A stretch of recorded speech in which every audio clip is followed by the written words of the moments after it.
तुम जब आओगी तो खोया हुआ पाओगी मुझे। मेरी तन्हाई में ख्वाबों के सिवा कुछ भी नहीं। मेरे कमरे को सजाने की तमन्ना है तुम्हें। मेरे कमरे को सजाने की तमन्ना है तुम्हें। मेरे कमरे में किताबों के सिवा कुछ नहीं। उस गली ने ये सुन के सब्र किया कि जाने वाले यहाँ के थे ही नहीं। जनाब जॉन एलिया हर पीढ़ी के दुखते दिलों को समझने वाले, उनके हिस्से के ख्यालों को कह देने वाले। जनाब जॉन एलिया का जन्म 14 दिसंबर 1931 को उत्तर प्रदेश के अमरोहा ज़िले में हुआ था।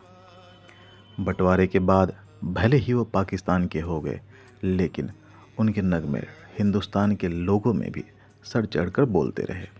अब जितना पाकिस्तान के थे उतना ही हिंदुस्तान के भी, क्योंकि दर्द की कोई सरहद नहीं होती और ना ही मज़हब।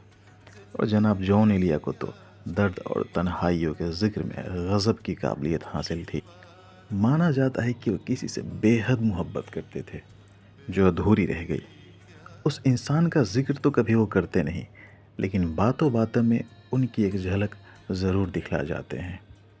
उन्होंने मशहूर लेखिका ज़ाहिदा हिना से शादी की, लेकिन ये रिश्ता भी तलाक पर आकर ख़त्म हो गया, जिसने उनके दर्द में एक और इजाफ़ा किया और गम से उनकी दोस्ती और मजबूत हो गई।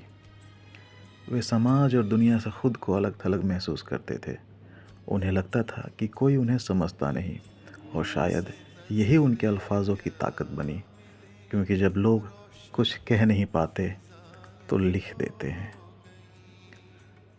जनाब जॉन एलिया एक विद्वान थे, एक ज़हनी इंसान जो हिस्ट्री, फ़िलॉसफ़ी और एग्जिस्टेंशलिज़म को समेटकर अपने शेर व शायरी के बहाने पेश किया करते थे।